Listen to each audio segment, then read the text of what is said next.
Hey everybody, welcome back to Retro Modding News, my weekly video where I talk about what's new and upcoming in the world of retro console modding. First up this week, I wanted to give a quick shout out to Todd Gill's new Kickstarter. This is the RoTATE, which is actually a misnomer. This is a stand for the Nintendo Switch that allows you to kind of use the Switch in both horizontal or normal mode or in vertical or tate mode. So anyways, this is a 3D printed stand made by Todd Gill himself for the Nintendo Switch. Here's an actual picture of the stand itself, and it looks like the part that clamps onto the Nintendo Switch is just perfectly sized for the Switch itself. I think it would have been pretty cool if this was like a clamping design. So if you wanted to put something like a phone in there instead, and you could basically use the same stand for both the phone and the Switch. But I can understand the limitations of trying to design the stand for 3D printing. That does kind of limit how you have to design the stand. It can rotate 360 degrees around, and it has notches at every 90 degrees, so you can have it both ways sideways and both directions vertically as well. It fits both the original and the OLED versions of the Switch, and it will have little rubber feet on the bottom so it doesn't slide around on your table. It also uses these interesting tension springs that look exactly the same as the type of springs that you'd use to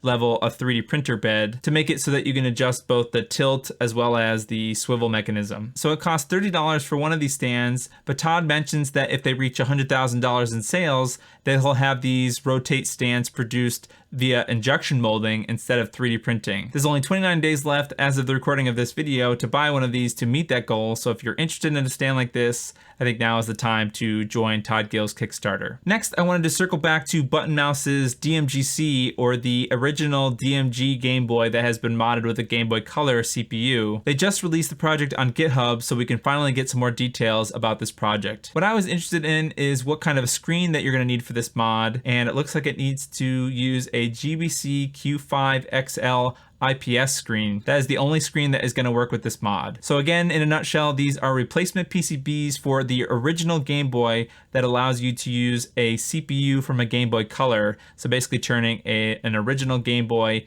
into a Game Boy Color. And another thing that I thought was interesting is it has updated power circuitry. And if we look at this table here, it tells you how long their estimated battery life is for the different modes. So basically with the IPS screen at full brightness and the button LEDs at full brightness, you'll get about 10.5 hours or 10.3 hours of battery life. But with the screen at minimum brightness and the button LEDs completely off, you'll get 24.8 hours of battery life. I think that's really awesome. You'll get what, like 4, 5, 6 days of playing 4 hours every day with it on the minimum setting. I think that's pretty awesome. So anyways, just another reminder to check out Bucket Mouse's DMG Color, or the Game Boy to Game Boy Color conversion replacement mod. Next, I wanted to give some updates from Muramasa as well as RetroCool for different aftermarket case shells. These are all going to be pre-orders, so basically they're trying to crowdfund or front load the sales of these so that they can produce them all in one big batch, so they know how many to make as well as whether or not they're going to be able to make their money back on these sales. So I'm going to leave links to all these different shell options in the description, but let's just go over them quickly. So this first one here is a PlayStation 1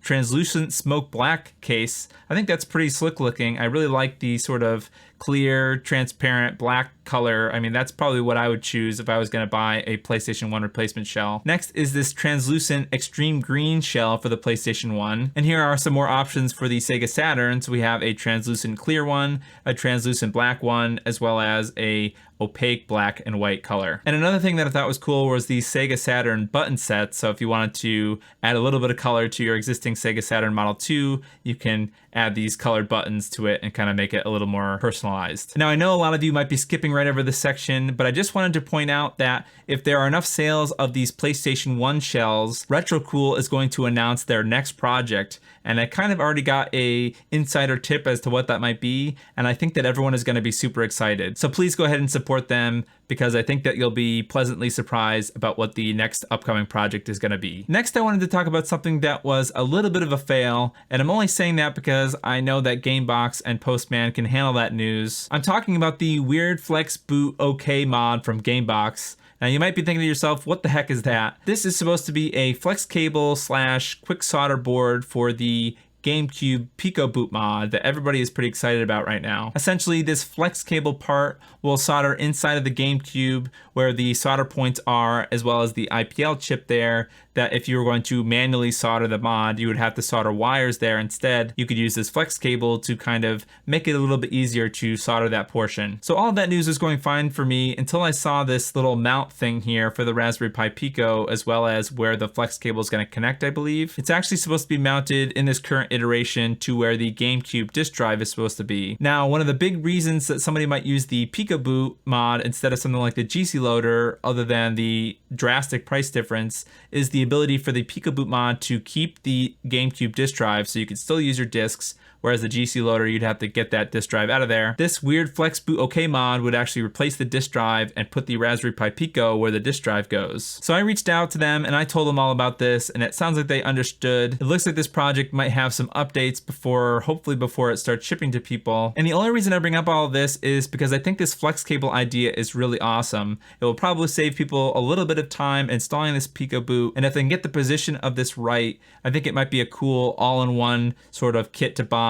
You buy just this and you buy the Raspberry Pi Pico, and you just kind of can bang it out all at once and not have to worry about things like the wires getting caught in the disk drive shield and how long you need to make your wires and everything. With all of that being said, here is actually a Facebook message from WebHDX himself, who is the creator of the PicoBoot. This says that they're planning to release the official flex cable for the PicoBoot mod, but they're holding off to implement some new features that will require a change in the wiring. So basically that means if Gamebox managed to nail the positioning of that Raspberry Pi Pico where you would still be able to use both the disk drive as well as the Raspberry Pi Pico, that would not be compatible with any future updates that WebHDX is going to make that require the additional wiring that he's talking about here. I also think they mentioned something about having an update for the Raspberry Pi Pico W, which is the wireless version of the Raspberry Pi Pico, and WebHDX in my Discord said that this mod is still in development. So too long didn't listen. If you're a person that's planning to do the Raspberry Pi Pico mod, feel free to just buy the Raspberry Pi Pico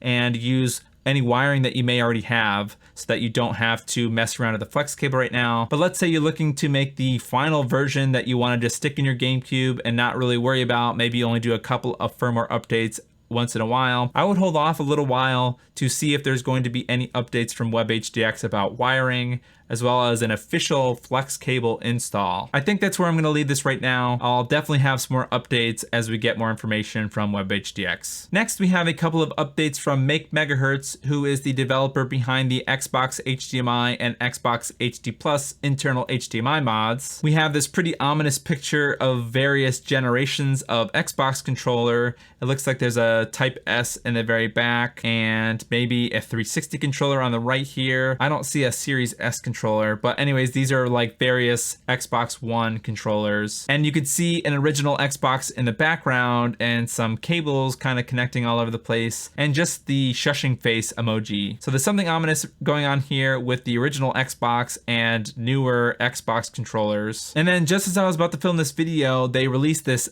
teaser update calling this Project Atlas, and it looks like one of those wireless controllers is plugged in using some kind of a USB cable to an original Xbox. So perhaps this Project Atlas is a way that you'll be able to maybe very easily connect a newer Xbox controller with a USB cable directly to an original Xbox. I think that would be a pretty awesome option if this was just a simple USB to original Xbox controller sort of cord. Maybe it would involve some modding of the Xbox, but that'd be an interesting way to connect newer controllers to the Xbox without needing a more expensive mod. Assuming that they could keep the costs down of whatever this is, I think that'd be an awesome option for a lot of people. So I guess we're just gonna have to wait and find out when we hear more details about this Project Atlas from Make Megahertz. I know I've been talking about this LaserBear GameCube BlueRetro internal adapter for like 83 years. I understand, guys, I'm sorry. First of all, they're available for pre-order right now, so if you're interested in one of those, you can go to LaserBear's website and pre-order one. I think they're shipping in early to mid-November, but that's not really what I wanted to talk about. What I wanted to talk about was Alucard 971 talked about whether or not they would be able to use this adapter and communicate to something like the PicoBoot or the GC loader. They specifically mentioned wanting to have per game controller configurations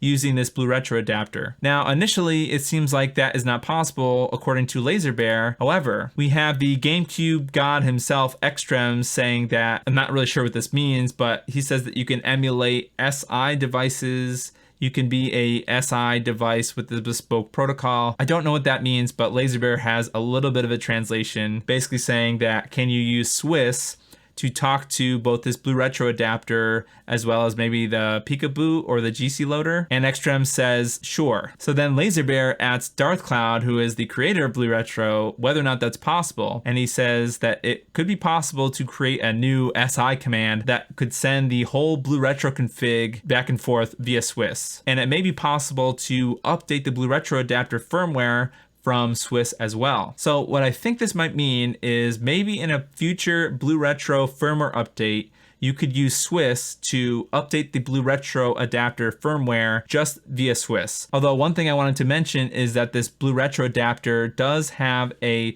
wireless antenna so that you can wirelessly update the firmware that way as well. Although according to the feature list here, that wireless antenna is only for Bluetooth. So it's not like update the firmware via Wi-Fi like one of the PixelFX mods. It would be you'd have to connect to this BlueRetro adapter with your phone or another Bluetooth device and then push the firmware that way. So that Swiss updating option might be even better than having to go through the hassle of whipping out your phone and connecting it to the Bluetooth that way. So we'll just have to wait and see what DarthCloud can come up with to be able to have this BlueRetro adapter communicate through Swiss to be able to update that adapter using Swiss. And for the big story tonight, we have a brand new version 4 of the NESRGB kit. So a while ago, I talked about the version 3 of the NESRGB kit, which was a little bit of a downgrade from the version 2, which was the old standard version. Version 3 did not have switchable palettes. You were only stuck with a single palette. Now with this version 4, there are 6 built-in palettes, which is pretty awesome, that are selectable via the controller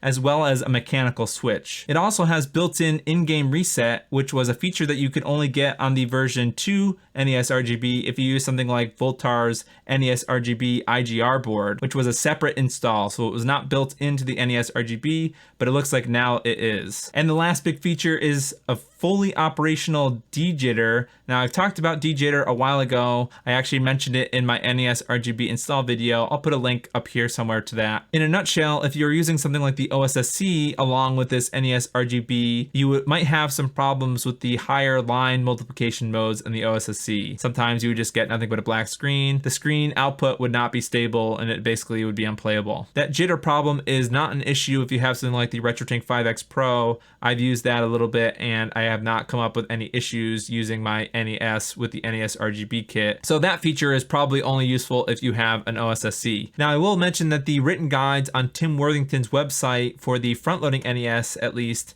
are not updated to this newer version. So just a heads up, if you buy one of these new versions, older installation guides, including my video, may not be accurate for the newest version that you can buy. I'm glad that we have an update to the NESRGB with a ton of new features, as well as kind of a walk back of the deleted palette features. This looks like an awesome updated version of the NESRGB. That's it for this week. If you want to suggest a news story to me, follow me on Twitter or join the Discord. If you want to watch older retro modding news videos, you can check out this playlist here. Thanks for watching, and I'll see you in the next video.